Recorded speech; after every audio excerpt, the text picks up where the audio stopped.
Hey, reviews, Back up in here, yo.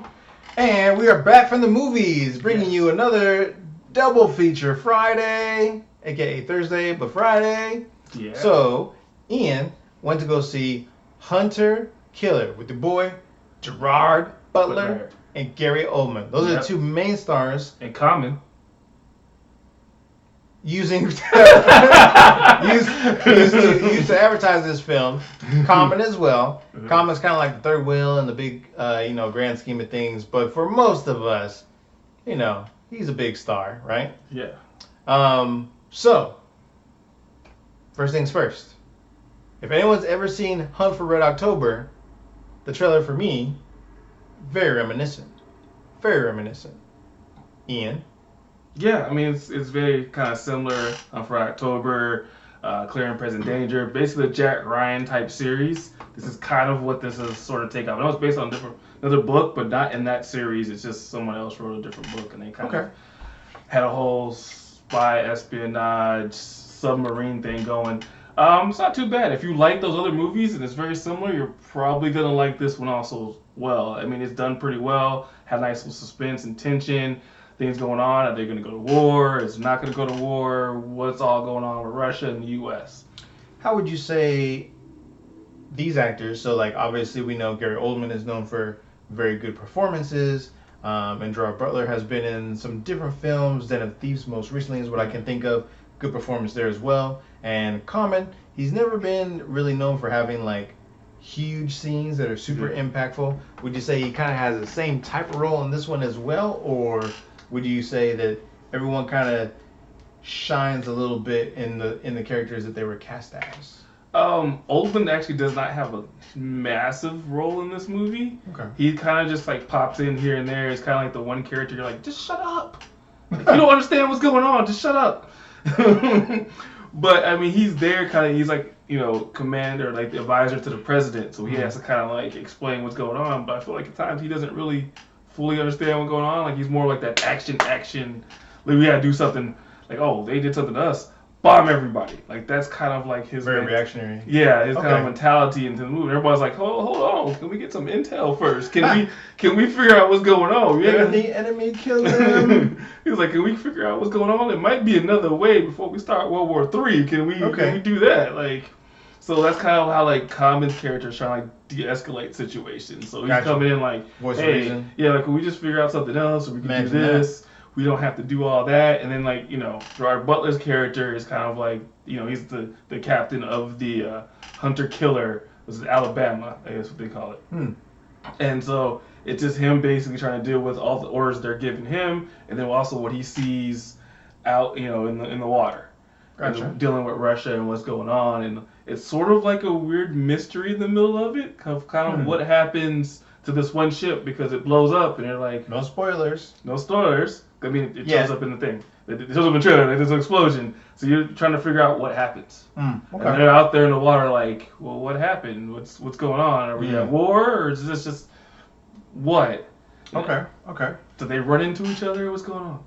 Now, are there any parts of this film that you feel were a little too slow? Like, how was the pacing overall? It didn't really slow down. They did a good job of like switching from like multiple locations and what's going on from different characters. So it's like, this is happening back in the U.S. Now you're in the sub. Now you're going on what's in Russia. Okay. And it's kind of constantly switching, so you see different sides of what's going on at the same time. So it doesn't really slow down in terms of, and then a lot of tension of like, is it going to war? Are we going to start attacking? What's going to happen? Did it feel like a 2-hour movie?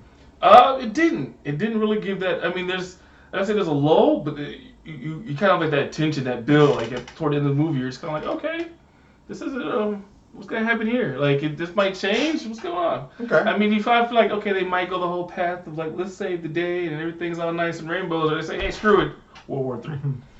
Attack! Yeah. Okay. All right. Now, in your opinion, would you say this is a film that needs to be seen in a theater? And before you even say that, what's your overall rating of this movie? Overall rating? I feel a 3. Good solid 3. I mean, it's not like 3. Okay. Solid 3. It's not bad. If you like the type of movies, you're gonna like this one a little better. If you don't, it's gonna kind of be like I'm not really big into war in terms of like the military movies, then you probably won't like this one as much. Okay. Because that's kind of what the whole period. So you think someone would have to kind of have a like for this genre of film already to fully enjoy like it? If you know all the other like Jack Ryan type movies, Okay. if you like those, then you're probably still going to enjoy this one. Gotcha. It might not be as good as like The Hunt for October, but it's, you know, no Sean Connery. Yeah, no Sean Connery and things like that. No Alec Baldwin in it, so you're just basically, you know, they're doing what they can. They're not doing a bad job. They're kind of sort of just updating it, sort of. All right. Okay. So overall, rating a 3. Yes. And then something they need to see in a theater, or do you think they can wait till home video?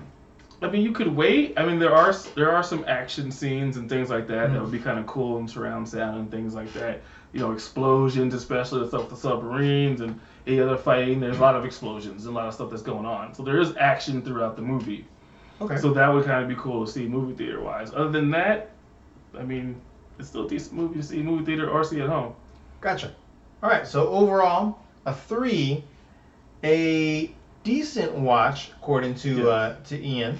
From trailers, just from my perspective, I probably would give it about a 2. It doesn't seem to be trending very well on Rotten Tomatoes or Metascore for its overall, the Metascore on Metacritic, I should say. However, like Ian said, if it's a film or the genre of film where you get to see like military stuff meets naval stuff, we know a few people out there that are in the Navy, so you guys might enjoy it, right? Yes. So overall, though, to me, when I saw the trailer, didn't really quite catch me. So yeah, even when I first saw the trailer, I was kind of like, eh. Now, here's a better question: do you think the trailer actually does it justice? Do you think they could have put together a better trailer? They probably could have did a better advertise the film. They probably could have did a better trailer than what they Okay, did. so the trailer they gave kind of misleads what's going on, and not in a good way. So you're kind of like, oh, I've kind of seen this. There's a lot of twists and plot turns in this thing. So it's like, okay. I mean, I guess you couldn't give it out in the trailer because you want people to see the movie. But it's, I guess what they show, you're like, oh, this is kind of like a weird action sub movie. So that might be a reason why the scores on maybe for critics and possibly for the Metacritic Metascore might be low. Maybe the trailer set expectations of a film that wasn't quite the same that you watched, but in Ian's opinion, actually was better. Okay. So from here, we're going to roll into the spoiler section. Spoilers. This is where Ian's going to tell everyone out there how it ends. Bum, bum, bum. So if you don't want to hear it right now, and you want to watch the video maybe, a week or 2 later, come back and check it out. Yes. I'll put a link in the description at what time the spoiler starts. So if you want, you can actually just fast forward to it next time. And spoilers. World War III, they blew up everything. Just, dear goodness. The humanity. Obama. Obama. I'm still not editing that out. All right, so World War III. Yeah. Okay. Well, no. Basically, it starts off one sub is exploded. It's a Russian sub. Was followed by an American sub, and they're trying to figure out why it exploded. And then basically, this American sub gets hit by a torpedo. Also, so 2 subs down in Russian water. So they call in the Alabama hunter-killer. We need America. Need America to come down here and check this out. So basically, the Alabama is trying to figure out, well, did they just blow up our sub and they just killed each other? Come to find out, the Russian sub was sabotaged from the inside to make it look like the American sub blew up the Russian sub. So then America was like, get off my lawn. And Russia blew up the U.S. sub saying, hey, they started it, so we just took the sub out. Basically all the plan by this Russian general to mastermind so he can basically kidnap and hold the Russian president so he can now be in charge. Oh. So his whole plan is to basically start World War III because he's like, hey, if they start World War III, ain't nobody care and I took over and took in command. They're going to be worried about this war. Who already took down a U.S. sub? So in general, his whole plot for this is to basically help him rise to power, whether or not people die in the process or not. U.S. or Russian. Okay. So he doesn't care if World War III starts. He'll be in charge of Russia. So he's One way or another. He's hoping that he'll catch U.S. off guard the U.S. will look bad in basically the world opinion because they started the war. Mm-hmm. They'll back off. He'll be in power. Okay. Sounds like an easy plot. Easy plan to pull off, if you will. So only thing is he basically starts killing off the people guarding the Russian president, the U.S. soldiers that are there to recon what's going on because they don't know why the subs are blowing up. Happy to see the Russian president like, oh, he's actually a prisoner. Should we rescue him? They're like, but if we rescue him, then the whole problem is if you rescue him and fail, it looks like you came in to try and kill the Russian president. Okay. So once again, you start World War III. Either way. So either way, if you don't save him, you start World War III starts. If you do save him and fail, it looks like you went there to kill him, and it still starts. So you have to pull this off flawlessly, or there's a war starting. Okay. All fingers will be pointing back at the U.S. basically. Yeah. So basically, you gotta do it because there's already Russian. There's already a sub down. You already look bad. The world already knows that hey, they took down a Russian sub. Mm-hmm. So the U.S. is kind of like, well, I mean, our bad, I guess. Like, so they're basically trying to save the president, and they're sending their sub to Russian waters to basically waters. To Russian waters to rescue the president. So they're basically pulling not vodka, by the way. Yeah, they're pulling up to a Russian base. Like, hey, what's up, sub? Getting the president out. I mean, clearly the general does not want that to happen, so there's a bunch of like war and fighting going on in terms of the team on the ground getting the president out, getting the sub out. There's a bunch of like underwater sub battles. They get the president out. Now they guys get out alive because now the whole Russian fleet thinks you just kidnapped the president. Oh, okay. Since they were under the impression he was indisposed. So they thought it was cool. So now they think we just. So it's like working out even better for the dude, right? At that point. Because now we blow. Basically they kidnapped the president. Yeah. Take them out because they kidnapped the president. Okay. So basically, it comes out of the last standoff with this battleship and the hunter killer, and there's the other captain of this ship the Russian ship that went down. He survived, and he's been on board. And the Mark Butler's character is like, "Hey, you're a captain. I'm a captain. You got to help us out. Like, we're not here to kill you. We're here to kind of save World War III." And he's like, "I kind of don't want to be a traitor." He's like, "You aren't a traitor. You're gonna save our people. You're gonna save your people." So he starts helping them. And by doing that, he's like, "There's a battleship coming for us. Do you know anybody on board?" He's like, "I trained all of them." He's like, "Are they loyal?" "Yes." Okay. So basically, he makes a phone call and was like, "Hey, don't shoot us. It's me and the president on board here. We're not fleeing. We're trying to keep ourselves alive." So the captain on board is like, "I got orders. Take them down." Whole ship was like, "Good luck with that, yo." Okay. Nah, not doing it. He pulls a gun on people like, "I said fire." They're like, "Guess you have to shoot us all." Oh, all right. So they basically start letting the U.S. ship go. Well, the other guy realizes, oh, they're not firing? Send in the missiles. So now you're stuck in a situation again where it's like, oh, well, if we fire on these missiles, we're again firing on Russia. But if we don't fire on these missiles, we die, and we're still in World War III. Okay. So now you're in a messed up situation where you're sitting there going, well, there's missiles coming. What are we going to do? What are we going to do? And Adryan Butler's sitting there like,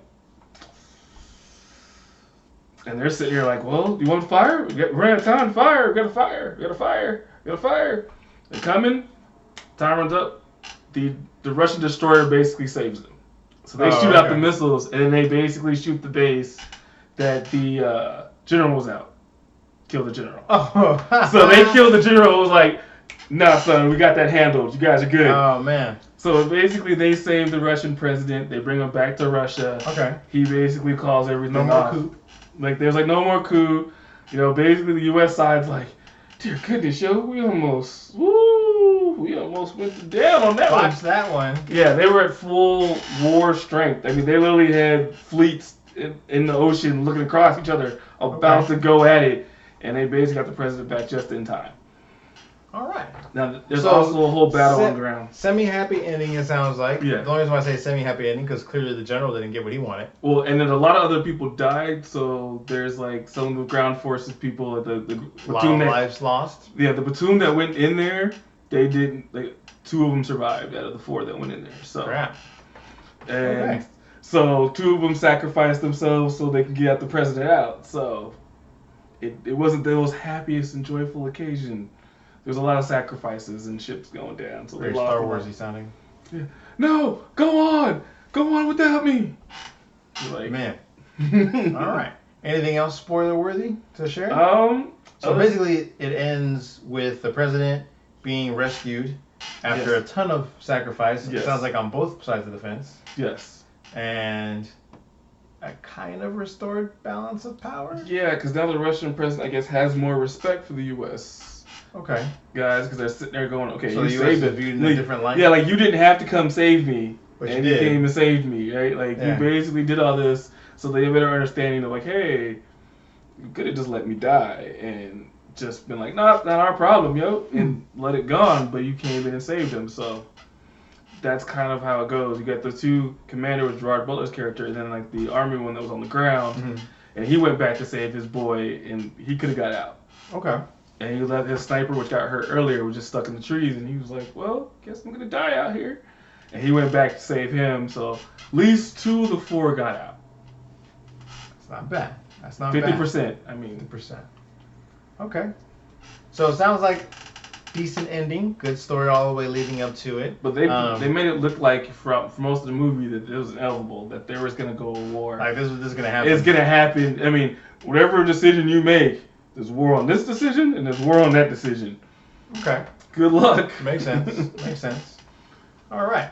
Well, that will wrap it up for spoilers. It sounds like that gives you a great idea of how it ends because he literally just told you. I want to know how it ended. That's how it ended. Yep. So at this time, go ahead and like, comment, subscribe. Thank you once again for all the support. We appreciate every y'all. single watch, like, and comment and share Yes. of the videos. So we appreciate you all. And until next time, peace.